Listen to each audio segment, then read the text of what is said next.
Programme میں ایک بار پھر خوش آمدید۔ ابائی صاحب، ہم گفتگو کر رہے تھے انتخابات کے حوالے سے جو سوالات اٹھ رہے ہیں، ہم نے یہی دیکھا کہ کراچی کے اندر خاص طور پر بلاول صاحب نے بھی کہا کہ کچھ سیٹیں جو ہیں وہ ایم کیو ایم کو دی گئی ہیں یا دیگر جماعتوں کو دی گئی۔ اب آپ کہہ رہے ہیں کہ پوری حکومت جو وہ فارم 47 پہ ہے۔ تو اگر آپ ایک دے سکتے تو ساری بھی دے سکتے ہیں، ایک بھی غلط ہے دینا، یہ عوام دیتے ہیں یار، میں اور آپ نہیں دے سکتے سیٹیں کسی کو، عوام کے فیصلے ہیں۔ سر، یہ جو ایک جنگ کا جب ماحول تھا، جب بھارت کے ساتھ ایک معاملہ تھا، اس وقت میاں صاحب کے اوپر بڑی تنقید ہو رہی تھی۔ بطور سینئر سیاستدان آپ بھی سمجھتے ہیں کہ میاں صاحب کی خاموشی پر اٹھنے والے سوالات جائز تھے، یہ تنقید درست تھی؟ میاں صاحب کی جماعت وفاق میں بھی اقتدار میں ہے، صوبے میں بھی ہے۔ اگر فتح حاصل کی ہے پاکستان نے تو اس حکومت نے کی ہے، ان کو بھی کریڈٹ دے دیں۔ پھر ہم تنقید، ہر ایک پہ ہم تنقید کرنا چاہتے ہیں نا۔ کس بات پہ تنقید کر رہے ہیں؟ کہ انہوں نے مودی کے خلاف کوئی بیان نہیں دیا۔ پاکستان کے شاید 23 کروڑ 90 لاکھ لوگوں نے نہیں دیا، پھر پتہ یہ کون سی بات ہے؟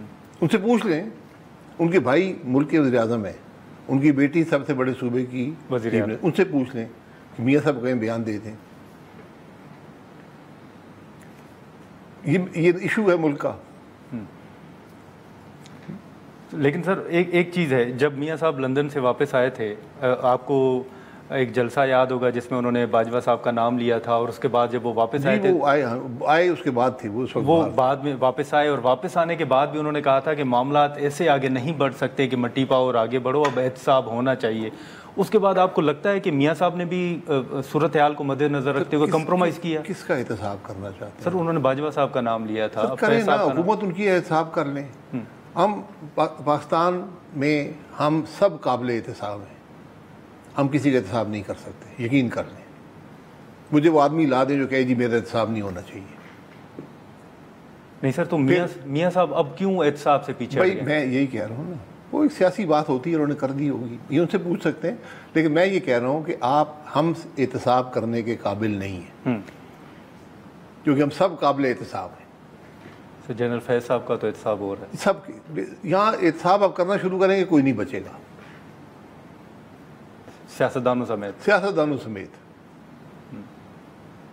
لیکن آپ کو اوورآل سر کیا نظر آ رہا ہے کہ موجودہ حکومت، جیسے ہم نے بات بھی کی کہ سیکھنا چاہیے احتساب کی باتیں، آگے کو دیکھیں، ملک کیسے چلانا ہے، ملک کو خرابیاں کیا ہیں، خرابیاں کیسے دور کرنی ہے، اصلاحات کیا کرنی ہے، یہ وقت یہ آج ضرورت ہے۔ سر میاں صاحب یہی بات کر رہے تھے کہ مٹی پاؤ بغیر آگے نہیں بڑھ سکتے، پہلے احتساب کرنا ہوگا پھر آگے بڑھ۔ میں کہہ رہا ہوں آپ سے نہیں کر سکتے احتساب، آپ کی بس میں نہیں ہے۔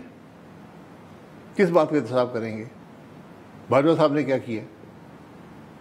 جو اس سے پہلے لوگوں نے نہیں کیا، اس کے بعد لوگوں نے نہیں کیا، سب کر رہے ہیں۔ چھوڑیں ان باتوں کو، ملک کو چلائیں۔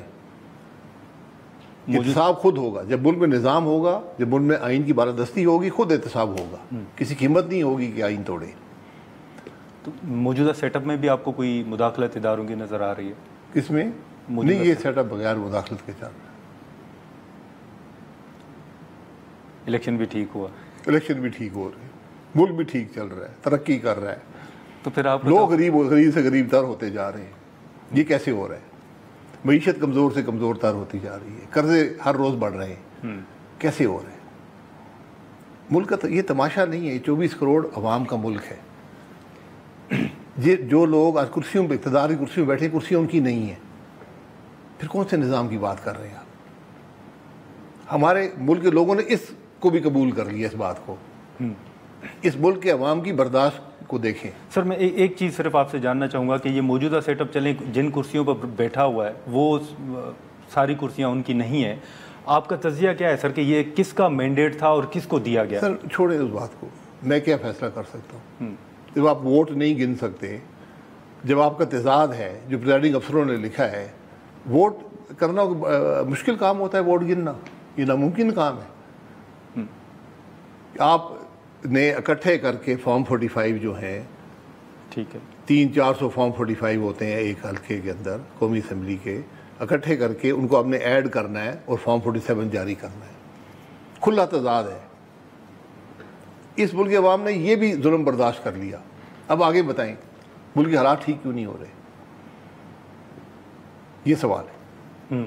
تو سر اس کے لیے پھر اب اسمبلی کے اندر اگر آپ دیکھ لیں 26ویں آئینی ترمیم ہوئی، حکومت دعویٰ بھی کر رہی ہے کہ بھائی 26ویں آئینی ترمیم ملک کے حق میں تھی.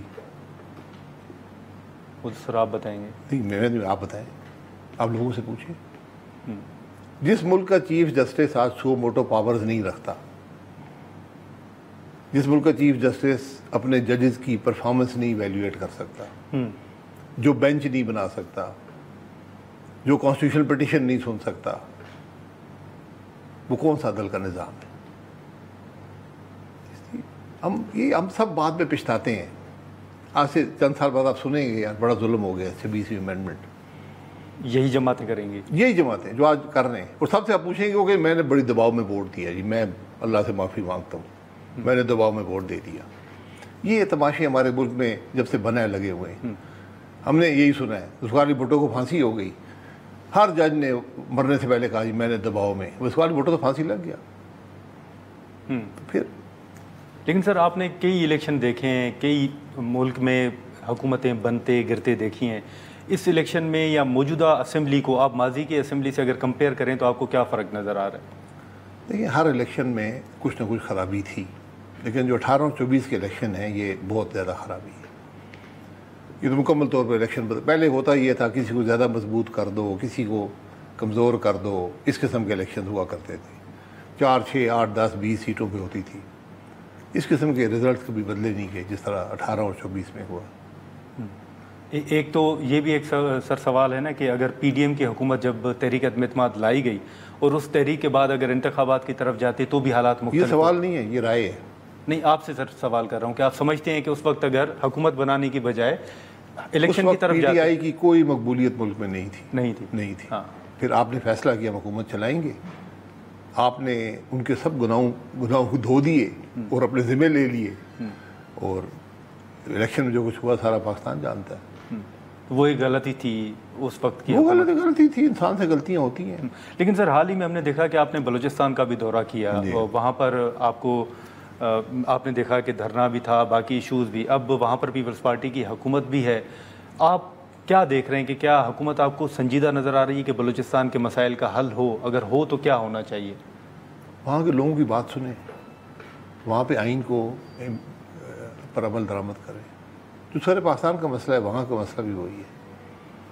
لوگوں کو عزت دیں، ان کی رائے کا احترام کریں، ان کے حقوق پر جو شک شبہات ہیں ان کو دور کریں، جو فنڈامنٹل رائٹ سے بحال کریں. یہی پاکستان کے مسائل ہیں.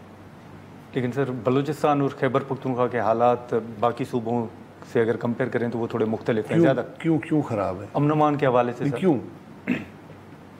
آپ کی ذمہ داری ہے نا، وفاقی حکومت بھی صوبائی مل کر اس کو حل کرے. عوام کے امن دینا، تحفظ دینا یہ حکومت کی ذمہ داری ہوتی ہے. تو بیٹھ کر حل کریں، پتہ کریں مسئلہ ہے کیا مسئلے کا حل اس پر حملہ اپنے اس پہ ان کو فورس کے ذریعے ان کو آپ نے حل کرنا ہے، یا ڈائلاگ چاہیے، یا مسائل کا حل چاہیے. یہ سب باتیں آپ کو سوچنی پڑیں گی. لیکن سر جیسے ہم نے الیکشن کے حوالے سے ذکر کیا پیپلز پارٹی کے جو اتحادی جماعت ہے، اسی طرح وہ 9 مئی کے حوالے سے بھی اب رائے رکھتے ہیں کہ 9 مئی پر 10 مئی جو ہے وہ بھاری پڑ گیا ہے، اب ہمیں آگے بڑھنا چاہیے. آپ بھی سمجھتے ہیں سر کہ کون سے 9 مئی پر 10 مئی بھاری ہو گیا؟ 10 مئی کو کیا ہوا؟ 10 مئی کو جو بھارت کے ساتھ جنگ ہم نے جیتی. بھارت کا جنگ ایک علیحدہ بات ہے، اس کا 9 مئی سے کوئی تعلق نہیں ہے. 9 مئی کو پاکستان میں فوجی تنصیبات پر پاکستان کے شہریوں نے حملہ کیا. یہ بات قابل قبول نہیں ہے. اس کو آپ نے اس طرح پروسیکیوٹ کرنا تھا. 2 سال پروسیکیوشن میں جب ڈیلے ہو جائے، شک شبہ پیدا ہو جاتا ہے فیصلوں کے بارے میں. مسئلہ یہ ہے وہ سیاسی بن گیا معاملہ کہ تو اس کو آپ نے پہلے دن ہی حل کرنا چاہیے تھا.